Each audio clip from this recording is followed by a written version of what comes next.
स्वागत है आपका और एक नए वीडियो में और एक नए टॉपिक के साथ। दोस्तों पहले वीडियो स्टार्ट करते हैं। आशा करेंगे पसंद आएगा, और पसंद आएगा तो लाइक और शेयर जरूर से कर दीजिएगा। और चैनल पर पहली बार है सब्सक्राइब नहीं किया तो साथ में सब्सक्राइब भी कर दीजिएगा। चलिए स्टार्ट करते हैं। I'm shocked by the audacity that you are here to talk about civil rights while your country is brutally abusing the people speaking for the rights of the Palestinians. You are dying. If you want to shout, go out. There you can shout, because shouting is not a discussion. That is what it is. If you want to discuss. So हमारी जो position है वो बड़ी, आप समझ लें कि बड़ी डेलिकेट किस्म की पोजीशन है। ठीक है जी। लाहौर में जारी कॉन्फ्रेंस में जर्मन सफ़ीर की तकरीर के दौरान फ़लस्तीन की हिमायत में नारेबाजी की गई। नौजवानों ने फ्री फ्री फ़लस्तीन के नारे लगाए। एहतजाज पर जर्मन सफ़ीर गुस्से में आ गए, मुजाहिरीन को बाहर जाने का कह दिया। हमें हिम्मत ही नहीं है कि हम उनके खिलाफ बोल सकें। तो हम टोटली जैसे सी पैक का मामला है सारा, उनकी इन्वेस्टमेंट है इतनी ज़्यादा, उनको जो रिस्पेक्ट दी जाती है वो अगर आप एक पाकिस्तानी जा रहा है उसको वहाँ पे नहीं है। ठीक है, उसको तो वो देखते जैसे हम कहते हैं ना, हकारत की नज़र से किसी को देखना। जैसे कोई दो बच्चियां थी, उनका निकाह पता नहीं करोड़ों डॉलर्स का जुर्माना हुआ और उनको बच्चियों को पे हुआ। हालांकि वो साफ कहते हैं भी तू इथे नकाबा पा के की इथे कर रही हो बीबियों, हमारे कल्चर में नहीं है नकाब शाह, गेट लॉस्ट। लेकिन नहीं, अगर अब हमने अपनी स्टेट को ना बचाया तो हम कभी भी नहीं बचा पाएंगे। सो हमने ये दो मुल्कों की कहानी है। हमारे लीडर्स देख लें कि हमारा प्राइम मिनिस्टर है वो जाता है कहीं पे, या फॉरेन मिनिस्टर है वो लोग जाते हैं। आप उनके कहीं पे देख लें, अब जैसे नेशनल असम्बली का इजलास होता है, कहीं पे भी उनके आप बॉडी लैंग्वेज देख लें या उनके बोलने के तरीकाकार देख लें कि उनके से तो बात ही नहीं होती वहाँ पे। हमारे पास जो खबरें आती रहती हैं, चाइना के अंदर भी मुसलमान काफ़ी अजियत के अंदर हैं, वहाँ भी उनके हकूक़ गस्ब किए जाते हैं जैसा कि बाकी दुनिया के अंदर है। चाइना के अंदर बहुत ज़्यादा मुसलमानों के ऊपर जुल्म हो रहा है, जिसके ऊपर कोई बात करने को तैयार नहीं। सारा कुछ लोन पर चल रहा है, हमारी इकानमी लोन पर चल रही है, हम ग़ुलामी की ज़िंदगी गुजार रही है, तो हम दूसरे की डिक्टेशन ले रही है। तो उनको यूरोप को सारों को पता है कि इस तरह कौम है। कहते हैं ना, जैसा देश वैसा भेष। और तुम्हारे माँ बाप आगा पीछा तुम्हारा पाकिस्तान से भूखा नंगा वहां रिस्क रोटी कमाने गया है, नखरे अपने। हमारे यहाँ चड्डी में फिरेगा गोरी, करने दोगे आप?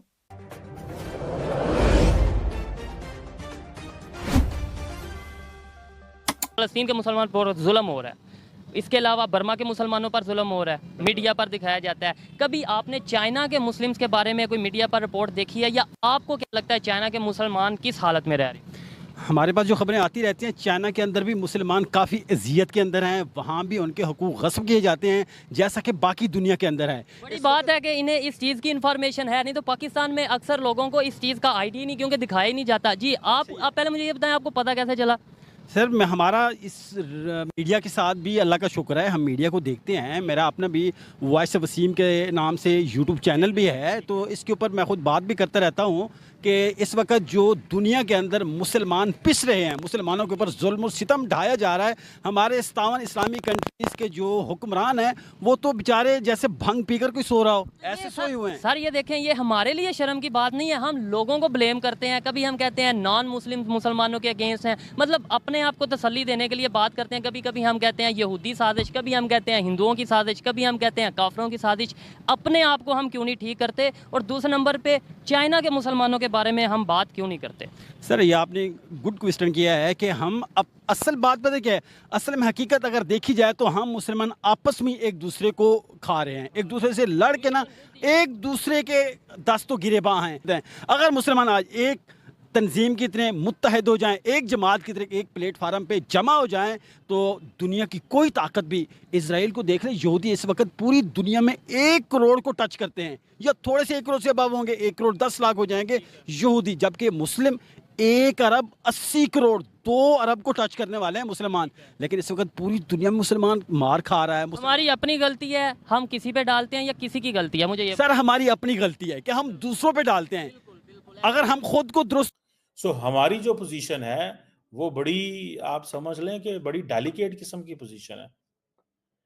ठीक है जी, कि हम कहाँ खड़े हुए हैं। हमारे लोग तो टैक्स ही नहीं देते, अब तो उन्होंने सियासतदानों ने शोर डालना शुरू कर दिया। ठीक है जी, कि भाई ये तो एक बड़ी तादाद में लोग टैक्स जो है वो नहीं देते, तो जब इतनी बड़ी तादाद में लोग टैक्स नहीं देंगे, ठीक है जी, तो आप कैसे चलेंगे?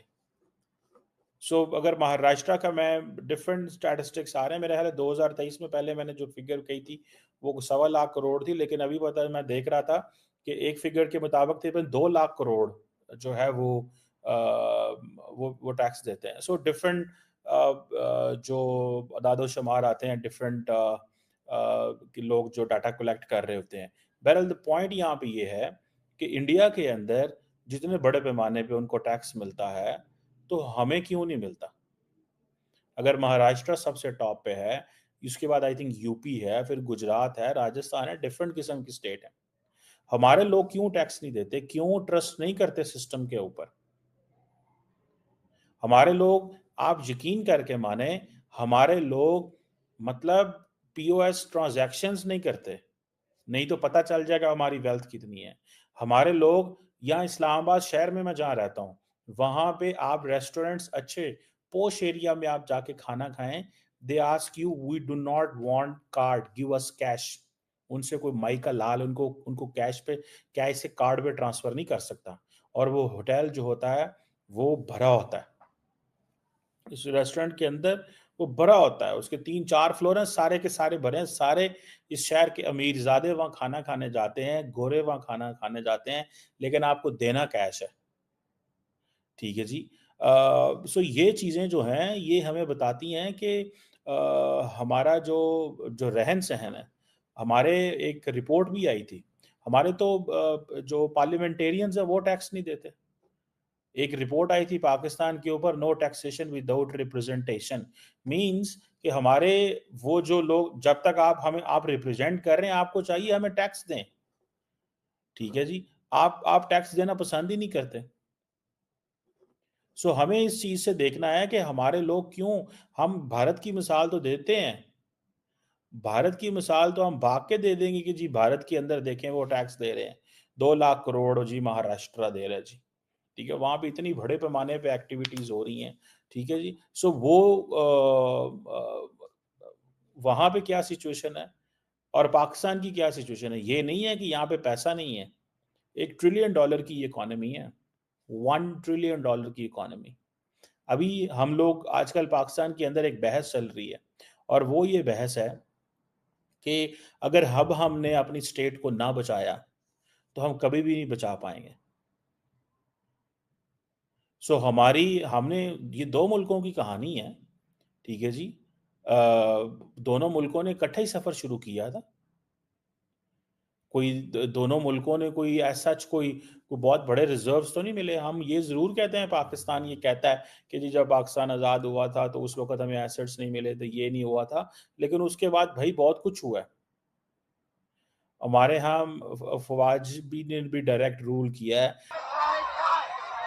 थैंक यू दोस्तों, वीडियो को यहाँ तक देखने के लिए अब विदाई ले रहे, मिलेंगे और एक नए वीडियो में आपके साथ। टिल देन, जय हिंद, जय भारत।